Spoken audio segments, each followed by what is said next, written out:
أما بعد فأعوذ بالله من الشيطان الرجيم بسم الله الرحمن الرحيم إن الدين بے شک دین عند اللہ تعالیٰ کے ہاں الاسلام دین توحید ہے. ہم اختلف الذین اور نہیں اختلاف ڈالا ان لوگوں نے جن کو کتاب دی گئی الا من بعد ما جاءهم العلم مگر ان کے پاس علم آ جانے کے بعد بغیم بینہم آپس کی ضد کی وجہ سے ومن یکفر بآیات اللہ اور جو اللہ تعالیٰ کی آیات کا انکار کرتا ہے اللہ تعالیٰ کی آیات کے ساتھ کفر کرتا ہے فإن اللہ پس بے شک اللہ تعالیٰ سریع الحساب جلد حساب لینے والے ہیں. صدق اللہ مولانا العظیم. اللهم صل على محمد وعلى آل محمد كما صليت على إبراهيم وعلى آل إبراهيم إنك حميد مجيد. اللهم بارك على محمد وعلى آل محمد كما باركت على إبراهيم وعلى آل إبراهيم إنك حميد مجيد. پچھلے درس کا خلاصہ یہ ہے کہ رب العالمین نے فرمایا اللہ رب العزت نے پچھلی کتابوں میں گواہی دی کہ اللہ کے علاوہ کوئی الہ نہیں ہے. خود رب العالمین نے یہ گواہی دی اور فرشتوں نے بھی یہ گواہی دی کہ اللہ کے علاوہ کوئی دوسرا الہ اور معبود نہیں ہے. اور پھر اولو العلم جو علم والے لوگ ہیں جن کے پاس صحیح علم ہے وہ بھی یہی کہتے ہیں کہ اللہ کے علاوہ کوئی دوسرا الہ اور معبود نہیں ہے. اور قائما بالقسط رب العالمین کی ذات ایسی ہے جو انصاف کو پوری دنیا میں کسی کے ساتھ بھی بے انصافی نہیں کرتی بلکہ انصاف کو پوری دنیا میں پھیلایا ہوا ہے. ہر جگہ رب العالمین کا انصاف ہی انصاف ہے, کسی کے ساتھ بے انصافی نہیں ہے.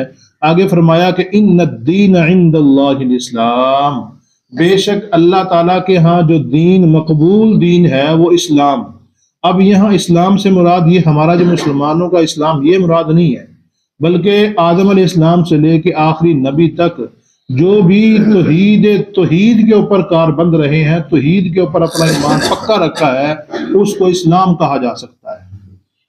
یہاں سے مراد کون سا دین ہے؟ توحید والا دین جو آدم علیہ السلام سے لے کے آخری پیغمبر تک جو دین توحید رہا ہے وہی دین یہاں مراد ہے. اللہ کے ہاں وہ مقبول ہے اور اس کی رب العالمین کے ہاں تحسین ہے, اللہ تعالیٰ اس کو قابل قبول فرماتے ہیں. اب اختلف الذین, اب پھر اختلاف کہاں سے آ گیا؟ کوئی کچھ کہتا ہے, کوئی کچھ کہتا ہے, کوئی شرک کی طرف لے کے جا رہا ہے, کوئی بدعات کی طرف لے کے جا رہا ہے. یہ کہاں سے یہ, اور باقاعدہ اس کے حوالے بھی دیتے ہیں, اس نے فلاں نے یہ کیا, فلاں نے یہ حوالہ دیا, فلاں کا یہ کتابوں کے حوالے باقاعدہ مل جاتے ہیں. اللہ فرما رہے ہیں اصل میں جو اختلاف آیا ہے وہ وہاں سے آیا ہے. ام اختلف الذین اوتوا الکتاب, جن کو کتاب دی گئی ان کی وجہ سے ہی اختلاف آیا. یعنی علماء سو نے اختلاف پیدا کیا. انہوں نے پیدا کیا علماء سو نے, برے علماء نے اختلاف پیدا کیا, اپنی ضد کی وجہ سے, ہٹ درمی کی وجہ سے اختلاف پیدا کیا. اور کب پیدا کیا؟ علم آ جانے کے بعد. علم آ جانے کے بعد اختلاف پیدا کیا. اور کیوں پیدا کی؟ آپس کی ضد کی وجہ سے پیدا کی. بس ضد ہو گئی, اس کی نہیں ماننی, جو مرضی کہہ دے. مثال کے طور پہ کسی مولوی کے ساتھ ضد ہوگی, چاہے وہ حق بھی بیان کرے نا, نہیں جی اس کی تو بات ٹھیک ہی نہیں ہے, یہ تو ہر وقت شرک شرک شرک کرتا رہتا ہے. جیسی مرضی بات کہہ دو, اللہ کے قرآن کی آیت بھی سنا دو, اس کی نہیں مانیں گے. وجہ کہ آپس میں کیا آ گئی ہے؟ ضد آ گئی ہے. اور ضد جس کے اندر آ جائے اس کے سامنے پھر حق کھلتا ہی نہیں ہے, اس کے سامنے صرف ضد ہی رہتی ہے. آپ دیکھ لیں مشرکین مکہ نبی علیہ السلام کے ساتھ ضد کرتے تھے اور مانتے ہی نہیں تھے. اگر ان سے الگ طور پہ پوچھا جاتا نا, اچھا صحیح بتاؤ کہ نبی علیہ السلام سچے رسول ہیں, کبھی جھوٹ بولا انہوں نے؟ کہا جی آج تک ہم نے آزمایا ہے, کبھی جھوٹ ہے نہیں بولا ہے. تو پھر ابو جہل سے ہی بات ہوئی کہ تم مانتے کیوں نہیں؟ کہا اگر مان لے پھر سرداری جاتی ہے, چودراہٹ جاتی ہے, سرداری چلی جائے گی یہ تو کام خراب ہے.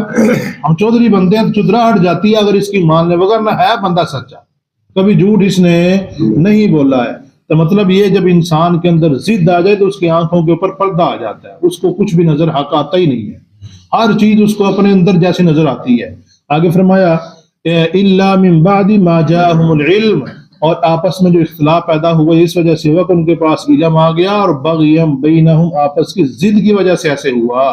ومن یکفر بآیات اللہ، اور جو اللہ تعالیٰ کی آیات کا انکار کرتا ہے، اللہ تعالیٰ کی آیات کو نہیں مانتا، بس یہ کہہ کے اس کو ٹال دیتا ہے کہ اس نے یہی کہنا جی بس، اور فلاں مولوی سارے جھوٹے نے، اتنے بڑے بڑے علماء ہیں وہ سارے جھوٹے ہیں، اتنا بڑا اتنا مجمع ہے وہ سارا جھوٹا ہے، یہی سچ ہے۔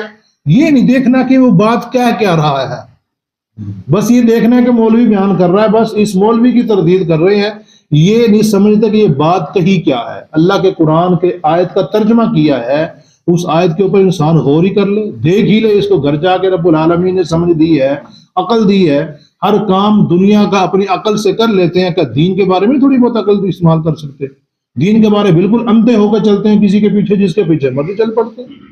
بلکہ کیا ذہن ہونا چاہیے؟ تحقیقی ذہن انسان کا ہونا چاہیے، جو فلاں بندے نے بات بیان کی ہے وہ کہاں سے کی ہے، اس کا حوالہ کیا ہے، کیا بات بیان کر دی، اس کی نبی اسلام کی ہے بھی کہ نہیں ہے، کیا نبی علیہ السلام کی طرف جو نسبت کی ہے وہ ٹھیک بھی ہے کہ نہیں ٹھیک کی۔ کچھ دن پہلے ایک ویڈیو سن رہا تھا، اس میں ایک جو ہے نا وہ مولوی ہے، وہ ہماری جو ہے نا نماز جنازہ اس کے اوپر اعتراض کر رہا تھا۔ وہ کہتا دیکھو جی یہ نماز جنازہ میں دعا پڑھتے ہیں، اللہم اغفر لحینا و میتنا و شاہدنا، یہ دعا پڑھتے ہیں، اور دیکھو جی اس کا ترجمہ کیا ہے، اس نے ترجمہ ہی سارا غلط کر دیا، عوام کو صرف پاگل بنانے کی۔ اس کو کیا پتا کہ ساری علماء کے پاس بھی جانی ہے، عربی جاننے والوں کے پاس بھی یہ بات جانی ہے، اس کو تو یہی سارے پلو بیٹھے ہیں، بس ان کو جو مرضی سنائی جا۔ اس نے کیا کیا کہ جی دیکھو جی اس میں تو یہ ہے کہ ہمارے زندوں کو معاف فرما، دیکھو جی زندوں کی بات آ گئی ہے، اور ہمارے پچھلے مرے ہوئے کے معاف فرما۔ وہاں پچھلے کس کا معنی ہے؟ وہاں پہ جو معنی کیا پچھلے مرے ہوئے کو معاف فرما، اور پچھلے کس چیز کا معنی وہاں پہ کر رہا ہے؟ او جی جھوٹ، بس پچھلے کا تو معنی ہوتا ہے قبل یا بعد، یا یعنی آنے والا یا بعد والا، وہاں پہ ایسا لفظ کوئی ہے ہی نہیں۔ اللہم اغفر لحینا، پہلے کس کی معنی؟ اللہ ہمارے زندوں کو معاف فرما، اور میتنا، اور ہمارے مردوں کو معاف فرما۔ یہ مردہ ہو چاہے جتنے مرضی پچھلے سارے مردے ہو، سارے کے سارے مردوں کے بارے میں دعا کی جا رہی ہے، خالی اس میت کے بارے میں نہیں کی جا رہی۔ یہ دعا زیادہ بہتر ہے کہ ایک صرف اس مردے کے بارے میں کرنا زیادہ بہتر ہے؟ سب کے لیے جو دعا ہو رہی وہ زیادہ بہتر ہے کہ نہیں؟ اور یہ بس یہ جی حنفی لوگ ہیں، ان کو پتہ ہی نہیں، جس طرح مرضی لگ جاتے ہیں، اور پتہ نہیں کہاں سے اترا کہاں چڑھا، عجیب عجیب باتیں۔ وجہ کیا ہے؟ صرف عربی سے نا واقفی ہے، تھوڑا بہت پڑھتے ہیں اور سمجھتے ہیں کہ ہم پاٹے ہاں بن گئے، اب جو مرضی کرتے پھرے، ہمارا جو ہے نا وہ سب کچھ ٹھیک ہے۔ حالانکہ ایسا نہیں ہے، دین صحیح سیکھے پھر انسان کسی کو اعتراض کرے پھر اچھا لگتا ہے، اور بالکل پینڈو سا بندہ ہے اور اعتراض کر رہا ہے پوری حنفیت کے اوپر۔ دیکھو جی یہ دعا پڑھتے ہیں، اس دعا کے اندر اس میت کا تذکرہ ہے ہی نہیں ہے، جس میت کو سامنے رکھ کے دعا کرنی ہے اس کا تو تذکرہ ہی نہیں ہے، اور جھوٹ پہ جھوٹ چھوڑی جا رہا ہے۔ اور عوام کئی 2-3 بندوں نے مجھے ویڈیو بھیجی ہے، دیکھو جی مولوی صاحب کیا کھنڈیا جی، ساری دعا ٹھیک نہیں، ایسی جی دعا پڑھنے ٹھیک نہیں۔